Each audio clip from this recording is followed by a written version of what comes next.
오고 가는 세대가 여호와의 영광을 보리라. 가사가 자막으로 나왔잖아요. 오고 가는 모든 세대가 여호와의 영광을 본다. 특별히 우리 믿음의 사람들은 손꼽아 기다리는 것이 성탄절입니다. 대림절 기도를 통해서 또 성탄절을 통해서 하나님의 영광을 볼 수 있는, 또 거룩한 영광에 참여하는 귀한 성도들이 다 되시기를 주님의 이름으로 축복합니다. 예루살렘 성전 앞에는 두 개의 큰 기둥이 있었습니다. 하나는 야긴, 하나는 보아스였습니다. 야긴이란 말은 세웠다, 저가 세웠다, 그가 세움을 입으리라.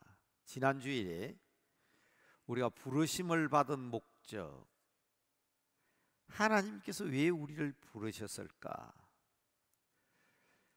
그것도 남대문 교회로, 믿음의 사람으로. 또 다른 한 기둥은 보아스, 그에게 능력이 있다. 하나님께서는 세우기만 하시는 분이 아니라 능력을 주시는 분이십니다. 오늘 우리 남대문 교회에도 두 명의 장로를 세웁니다. 방금 인사를 했지요. 한정수 집사님과 강진수 집사님입니다.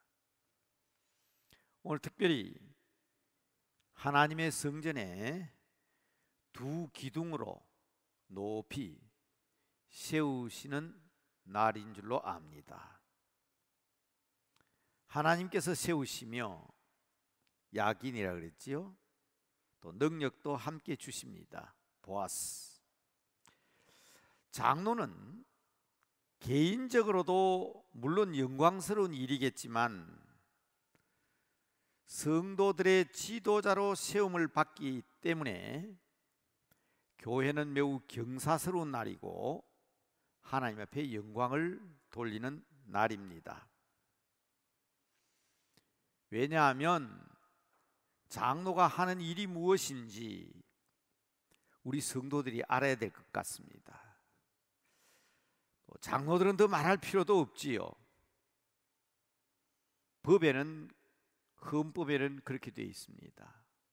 목회를 하는 목사, 당회장을 보필하며 도우며 양무리를 잘 보살피는 직분이라 그렇게 되어 있습니다. 해석서에 보면 목사의 설교를 교인들이 어떻게 하면 잘 받아들일 것인가, 그리고 교인들이 강단에서 선포되는 그 말씀을 실천함으로 어떻게 하면 성도들의 삶의 열매를 맺게 할 것인가 하는 것이 그 첫 번째 임무라고 되어 있습니다. 가끔 우리 한국 교회는 반대로 생각하는 장로님들이 많지요.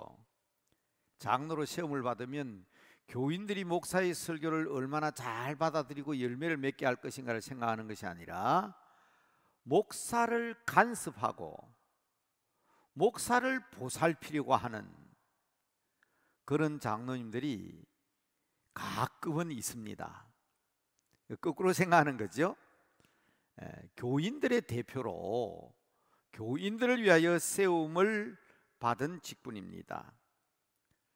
하나님의 말씀대로 설교하는 목사의 설교를 감독하려고 하는 그런 직분은 아니지요.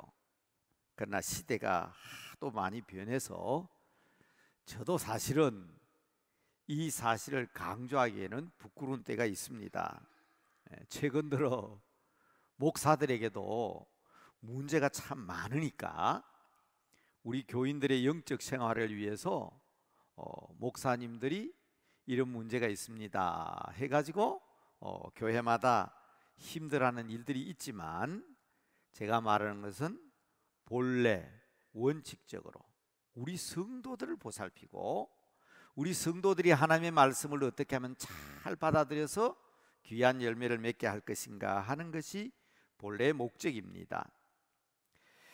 장로의 중요한 직분은 이것뿐만 아니라 성도들의 애경사, 성도들의 삶을 돌아보는 것은 물론 어려움 중에 있는 성도들을 위로하고 신앙이 변질되지 않도록 보살피는데, 개별적으로 권면해서 성과가 없으면 당회에 보고해서 치리토록 하는 일들이 장로들에게 주어진 직분입니다.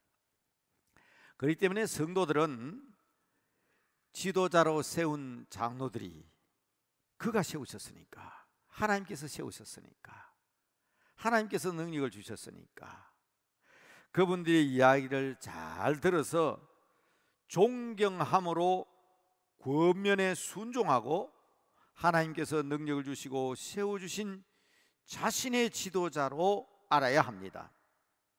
자신을 돌보는 감독으로 알아야 합니다. 그 감독은 한자말로 살필 감, 바로잡을 독, 그렇게 되어 있습니다.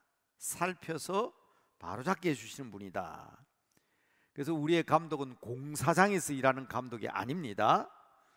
그래서 저는 늘 목회 표어를 당당한 목사는 당당하게 하나님의 말씀을 가감없이 당당하게 전하는 목사가 되어야 하고, 그 다음 보살피는 돌보는 당회, 양떼들이 우리에서 벗어나지 않도록, 울타리에서 벗어나지 않도록 돌보는 당회, 그리고 그 안에서 섬기며 수고하며 일하는 재직회. 그래서 당당한 목회, 돌보는 당회, 일하는 재직회, 그게 제가 평소에도 늘 강조하는 세 가지의 중요한 교회 행정의 바른 길이다, 그렇게 가르쳐 왔습니다. 교인의 대표인 장로는, 용어가 아주 간단하면서도 중요한 용어입니다. 교인의 대표인 장로는 교회의 대표인 목사를 보필하는 직분이므로, 장로는 자기 생각이 아닌 성도들의 상태를 보고하는 자이므로, 성도들은 자신들의 대표인 장로들을 위해서 특별히 기도해야 합니다. 세움받는 장로님도 중요하지만 일할 수 있도록 나무 위에 올려놓고 밑에서 흔들어 버리면 자신의 일을 감당할 수가 없지요. 그래서 성도들에게 부탁하는 겁니다. 장로들을 위해서 특별히 기도해 주시기 바랍니다. 성도들이 장로들을 위해서 기도를 잘 하시면 그 장로님들은 목사를 잘 보필하게 되고, 목사가 그 기도에 힘있게 되면 하나님과 영적인 교통이 이루어져서 말씀으로 성도들이 복을 받게 됩니다. 목사님 지난 10여 년 동안 그런 설교 안 하셨는데 이제 그런 설교도 막 하시네요. 예, 저도 이제 목사로서 거의 시니어 가운데도 총회나 노예에 가보면 저보다 이제 나이 많은 사람 몇 없어요. 그래서 이제 마지막이라고 생각하고 성도들에게 이런 부분은 바르게 얘기해 드려야 되겠다 하는 그런 욕심에서 드리는 말씀입니다. 명심하시기 바랍니다. 성도들이 장로들을 위해서 기도를 많이 하시고 그들의 권징에 따라 잘 순종하게 될 때 교회는 평화를 유지하게 되고, 그 능력에 힘입어서 어떤 목사님이든지 목회를 할 때 하나님과 소통되는 영적 목회가 이루어집니다. 물론 장로는 홀로 판정하거나 결정하지 못하도록 법으로 정해 놓았습니다. 장로는 혼자 일할 수 없습니다. 법으로 그렇게 정해 놓았어요. 또 장로들끼리 협력해서 다수다. 그래서 합의하는 것도 금하고 있습니다. 이게 우리 장로교의 매우 독특한 제도입니다. 특별히 당회라는 구조는 정책을 논의하기 때문에 성도들은 물론 장로들도 자신들에게 주어진 많은 기도가 필요하다는 것을 알아야 합니다. 다시 말씀드리면 법으로 단독으로 장로님 생각으로 내 생각이 이렇다 해가지고 자기 생각대로 교회를 못 움직이도록 법으로 정해놓고 있습니다. 그리고 장로들끼리 모여가지고 우리 다수니까 20명 30명 생각이니까 하고 몰고 나가지 못하도록 되어 있습니다. 그것은 교회의 대표가 목사이기 때문에 그렇습니다. 그래서 법으로 제도적으로도 교회가 장로님들끼리 단독으로 결정하지 못하고 당회는 반드시 당회장, 목사가 있어야 당회가 되도록 되어 있고, 또 형편에 따라서는 노회의 허락을 받아야만 합니다. 노회 허락 없이는 못하도록 법으로 제정되어 있습니다. 참 다른 어떤 교회 제도보다도 장로교회는 대단히 민주적이면서도 하나님의 독재가 행해지도록, 하나님의 독재입니다. 그런 구조로 되어 있는 것이 장로교의 구조입니다. 여러분, 오늘 특별히 보아스와 야긴을 생각하면서 이 부분에 대해서 다시 한번 성도들이 기도를 부탁하기 위해서 제가 주보 1면에다가 야긴과 보아스 하는 그런 제목으로 글을 실었습니다. 두 번째 말씀드릴 것은, 그러나 오늘의 말씀은 우리의 미래에 대한 예언입니다. 오늘 말씀을 11절부터 읽었습니다마는 10절에 보면 바벨론에서 70년이 참해 내가 너희를 다시 예루살렘으로 돌아오게 할 것이라, 그렇게 말씀하십니다. 여러분, 70년 하면 대단한 기간입니다. 우리말에 10년이면 강산이 변한다 그랬잖아요. 7번 번에서 7번. 그때 70년 같으면 대단합니다. 우리 교회는 이제 곧 140주년을 맞습니다. 오늘 장로임직을 앞두고 이 말씀을 드리는 것은 세대의 변화를 말씀드리기 위해서입니다. 저는 여러분들에게 메타버스를 강조했습니다. 여러분, 타고 다니는 버스 아닙니다. 유니버스 할 때 버스입니다. 메타버스. 신문에도 계속 나와요. 메타버스의 시대가 왔다고. 여러분, 사실 우리 교회 학교 학생들이나 다음 세대가 다 메타버스를 타야 된다 얘기를 하면서도 솔직히 말씀드리면 저는 메타버스를 잘 몰라요. 이유는요, 저는 아날로그 세대입니다.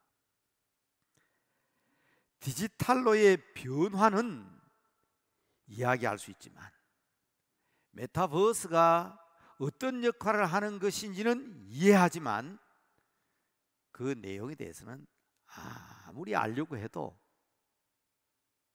아날로그 세대의 머리로서는 이해가 안 됩니다. 여러분, 구약 시대의 70년과 비교할 수 없을 만큼 짧은 기간에 엄청난 변화를 하고 있습니다. 목회는 흉내로 되는 것이 아니거든요. 디지털 목회를 하겠다는 사람들이 일어나는 지금, 저는 그들에게도 자신 있게 얘기합니다. 아무리 몸부림쳐도 나는 아날로그 사람이다. 다만 디지털 목회를 이해할 뿐이라고 말씀드립니다. 그래서 저는 오늘 두 사람의 젊은 장로에게 그는 기대가 크고, 이들을 선출하고 하나님께서 피택해 주신 하나님의 목적이 있다는 것을 저는 말씀드리고 싶습니다. 그래서 이 시간 디지털 장로로서의 역할을 감당하는 운동장을 만들어야 한다는 것을 저는 두 번째로 말씀드립니다. 그래서 이미 저는 새해에 표를 새 포도주는 새 부대에, 새 포도주는 새 부대에, 남대문교회가 새 부대가 되고 우리 성도들이 새 포도주가 되어서 확실한 하나님께서 원하시는 이 시대적 변화에 대하여 적응하며 아버지의 뜻을 이루어가는 교회가 되어야 되겠다는 것을 말씀드리는 것입니다. 오늘 본문 말씀 11절 말씀을 다시 한번 확인하겠습니다. 여호와의 말씀이니라. 너희를 향한 나의 생각을 내가 아나니 평안이요 재앙이 아니니라. 너희에게 미래와 희망을 주는 것이니라. 그래서 오늘 말씀 제목이 미래와 희망은 오늘 이 11절 말씀에서 나온 것입니다. 우리 기성세대들은 젊은이들에게 일을 맡기면 큰일 나는 줄 압니다. 젊은이들은 신앙도 믿음도 생각도 없는 줄로 알거나 모자라는 줄로 아는 사람들이 많습니다. 그래서 젊은이들이 낳으면 재앙인 줄로 아는 사람들이 많습니다. 그래서 걱정하죠. 앞으로 큰일 났다고. 그런데 오늘 본문이 뭐라고 얘기합니까? 재앙이 아니라고 말씀하지 않습니까? 애들은 가라, 이건 이제 이런 말 하면 안 됩니다. 60대 70대 할아버지들이 10대의 어린 손자들을 너희는 모른다 저리로 가라 하는 시대가 아닙니다. 핸드폰, 스마트폰 새 것 바꾸었지만 죽자 사자 사용해도 그 기능의 100분의 1, 1000분의 1도 못 쓰는 기성세대예요. 그런데 한 번도 배워본 적도 없고 학교도 안 간 5살, 6살 아이들이 스마트폰을 주면 20%, 30%, 50% 기능대로 활용하는 시대가 이 시대입니다. 어른들 이야기하는데 애들 끼어들지 말라, 말도 안 되는 이야기입니다. 지금은 오히려 아이들이 계획하고 꿈꾸는 일에 어른들이 끼어들면 안 되는 시대가 되었다는 것을 아셔야 합니다. 젊은이들이 뭘 안다고 진짜 재앙이 무엇인지 몰라서 하는 말입니다. 지금 이 시대는 그런 때가 아닙니다. 미래가 있고 희망을 가지려고 한다면 메타버스도 타야 하고요, 디지털 세대도 이해해야 합니다. 70년의 세월이 강산이 변하는 10년이 7번이나 변했다고 하지만 지금은요 70년이 한순간입니다. 그래서 저는 줄기차게 지난 정책당의 이후로 계속 강조해 온 것이 있습니다. 2개의 교회가 있다고 생각했으면 좋겠다고 부탁하고 또 부탁해 왔습니다. 오늘 비로소 2분의 장로를 세우는 날이기 때문에 이미 우리 목사님들과 세워지는 2분의 집사님이 의논한 것은 우리 교회는 젊은 사람이 많습니다. 30대 40대만 450명이 넘습니다. 이런 교회가 없습니다. 정확하게 450명이 넘습니다. 핸드폰 주소도 있고, 그리고 목사가 지난 몇 년 동안 카톡으로 주고받으며 통신한 사람의 숫자가 그렇습니다. 이미 계획을 세워놓고 있습니다. 새해가 오기 전에 저는 그랬습니다. 31살이 20명이 넘고 32살이 20명이 넘어요. 33살이 20명이 넘습니다. 20년 동안 계획을 잡으니까 20명이 가장인 구역이 20구역이나 나오는 교회 조직을 가지고 있는 교회가 우리 교회입니다. 그러나 여러분, 이 시대의 사람들은 시켜서 하는 사람들이 아닙니다. 자발적인 역할을 잘 감당할 수 있도록 배후에서 기도하시고, 현대교회는 노년부가 중요합니다. 장년부가 중요합니다. 50대, 60대, 70대, 80대 어른들이 지금까지 지켰던 신앙과 믿음을 잘 유지하면서 본을 보이고 후원을 한다면 그 다음 세대인 10대, 20대도 더더욱 교회의 든든한 기둥으로 성장해 나갈 것입니다.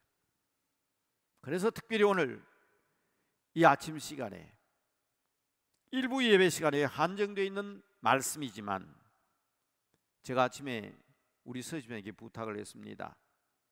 일부 예배는 2부 예배만 지금까지 띄워왔는데 일부 예배를 홈페이지에다 싣고 유튜브로 볼 수 있도록 해서 우리가 새로운 시대로 나가는 귀한 결심과 결단을 할 수 있는 오늘 이 날이 되었으면 좋겠다고 부탁을 했습니다. 그러나 여러분, 마지막으로 말씀드립니다. 사랑하는 성도 여러분, 잊지 마십시오. 아날로그와 디지털을 함께 나아가게 하는 중요한 역할이 교회에 있습니다.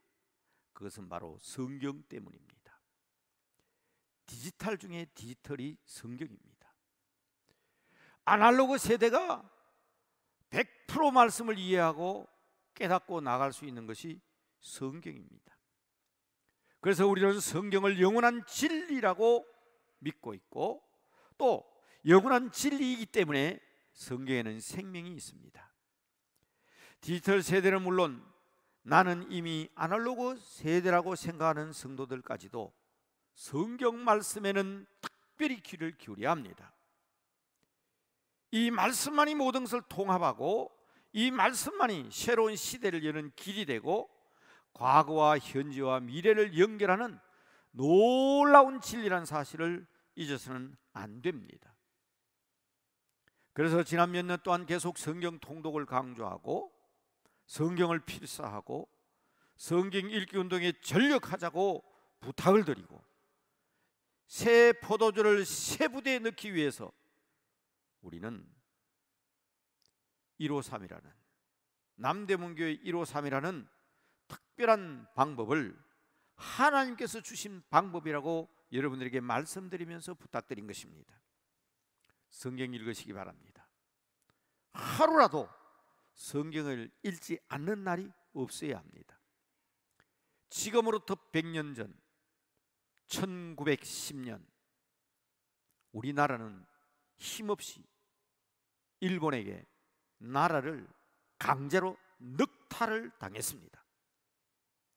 이것을 우리는 국치일 1910년 경술국치 이런 표현을 썼습니다. 치욕스러운 날입니다. 힘이 없었기 때문에 조선 땅에서 청나라와 일본이 싸움을 했습니다. 청일전쟁이라고 합니다. 왜 남의 땅에서 싸움을 합니까? 힘이 없으니까 말릴 수 없어요. 러시아와 일본이 한국에서 싸움을 했습니다. 노일전쟁이라고 그러죠. 러일전쟁. 그러더니 급기야 1905년에 을사늑약이라는 비극적인 국제적인 조약이 체결되고 1910년에는 나라의 국권을 다 빼앗기고 말았습니다. 그때 저 영국 에딘버러라는 곳에서 한국의 선교사 마펫은 이렇게 외쳤습니다. 100년 후를 보라. 중국은 한국의 영적 지배국이 될 것이고 러시아는 한국 사람들에 의해서 구원을 받게 될 것이며 일본은 한국의 정신 문화에 고개를 숙이게 될 것이다. 아무도 믿지 않았습니다. 나라 빼앗긴 했는데 국치를 당한 했는데 기록이 나와 있어요. 1910년 에딘버러 대회 때. 근데 거기에서 아무도 믿지 않는 그 사실 앞에서 마페 선교사는 중요한 몇 가지 이유를 들었습니다. 첫째는 한국 사람은 성경을 읽는 사람들이다. 자고 나면 성경 읽고 밥 먹고 나면 성경 읽고 들에 나가서 일하다가 집에 오면 또 성경 읽고 저녁 먹고 나서 또 성경 읽다가 잠자던 민족이다. 한국은 중국과 러시아와 일본과 온 세계를 향하여 나가는 대선교국이 될 것이다. 두 번째 이유는 한국 사람은 전도하는 사람들이다. 자신들의 복음을 깨닫고 자신들만 가지고 있는 것이 아니라 복음을 전파하는 민족은 하나님께서 책임지신다. 선교 대국이 될 것이다. 세 번째, 한국 사람은 헌금을 할 줄 안다. 한국에는 돈을 쓸 줄 모른다. 1910년입니다. 돈이 있었어요. 그러나 한국 사람들은 그 당시에 돈으로 가는 시대가 아닙니다. 그런데 어떻게 헌금합니까? 날연보, 데이 오프링이라고 해요. 데이 오프링. 날을 바치는 거예요. 365일 가운데 나는 50일은 하나님의 것입니다. 365일 가운데 나는 180일이 하나님의 것입니다. 교회마다 그래프를 붙여놨는데 우리 교회는 교인들이 날연보를 했는데 2만 일이나 된다. 우리 교회는 5만 일이 된다. 그걸 자랑했습니다. 지금처럼 어떤 교회 건물의 규모를 자랑한 것도 아니고 성도들의 모인 숫자를 자랑한 것이 아니라 데이 오프링을 자랑했습니다.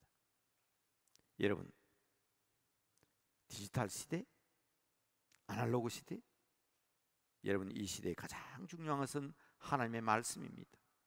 헌신입니다. 복음 전도입니다. 오늘 마지막 말씀인 너희가 내게 와서 부르짖으며 내게 와서 기도하면 내가 너희의 기도를 들을 것이요 너희가 온 마음으로 나를 찾으면 나를 구하면 나를 찾을 것이요 나를 만나리라. 오늘 본문 말씀 12절 13절 말씀이었습니다. 말씀과 기도, 감사와 찬양 70년, 100년, 1000년, 만년이 지나도 이거밖에 없습니다. 두려워하지 마시기 바랍니다. 평강을 누리시기 바랍니다. 우리의 희망은 말씀에 있습니다. 기도에 있습니다. 기도 운동이 일어나야 합니다.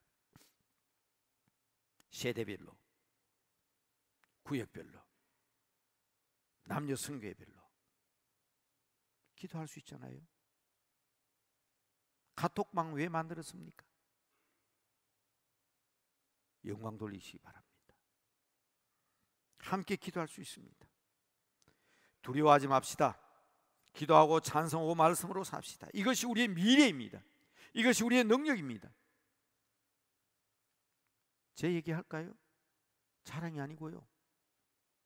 저는 지금도 가정예배 드립니다. 독일에 있습니다. 가족. 태국에 있습니다. 논산에 있습니다. 그리고 저는 서울에 있습니다. 야, 옛날 같으면 상상도 못할 일이 매주일마다 예배를 드리고 기도를 하고 찬송을 하고 기도 제목을 나누고 성도들끼리 이게 안 됩니까? 그것이 바로 이 시대에 주시는 하나님의 은혜입니다. 이제 말씀을 마치면서 기도 자막을 준비하지 않았습니다. 특별히 임직기도 있고 해서 쉽게 요약해서 말씀드립니다. 첫째, 야긴과 보아스의 의미를 생각하고 우리 스스로 야긴과 보아스가 되고 장로가 되고 성도가 되어 우리의 책임을 다하자. 두 번째로는 새 포도주는 새 부대라 그랬습니다. 새 시대가 열려져 가고 있습니다. 70년이 한순간에 지나갑니다. 하나님께서 주신 이 기회가 우리 가정과 자녀들을 위해서, 다음 세대를 위해서 절대적으로 주어지는 기회가 되게 하자. 세 번째로는 디지털과 아날로그를 아우르는 것은 성경 말씀밖에 없다. 대화 안 됩니다. 50대 60대 어머니와 20대 30대 아들이 대화가 안 됩니다. 70대 80대 할아버지와 10대 손자들과 대화가 될 수가 없습니다. 그러나 됩니다. 무엇으로? 하나님의 말씀으로, 기도로, 성경으로, 찬송으로. 아날로그와 디지털이 아우러지는 것이 바로 이 세 번째 내용입니다. 잠깐 우리 음악 찬양 귀한 반주에 맞춰서 보아스와 야긴, 그리고 새 포도주는 새 부대, 그리고 세 번째로는 디지털과 아날로그가 아우러지는 하나님의 말씀 속에 하나가 되게 하옵소서. 다 함께 기도하겠습니다. 기도하십시다. 시대의 변화가 무섭습니다. 그래서 코로나19라는 무서운 팬데믹이 세상을 뒤엎고 있습니다. 이러한 때에 이 시대를 분별하게 하옵소서.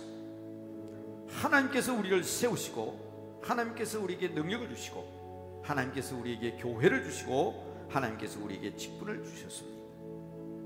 새로운 각오와 다짐으로 새 시대를 선도하는 교회가 될 뿐만 아니라 우리 성도들의 삶도 새 포도주가 되게 하시고, 우리 교회도 새 부대가 되게 하여 주셔서 하나님의 놀라운 역사를 이끌어가게 하옵소서.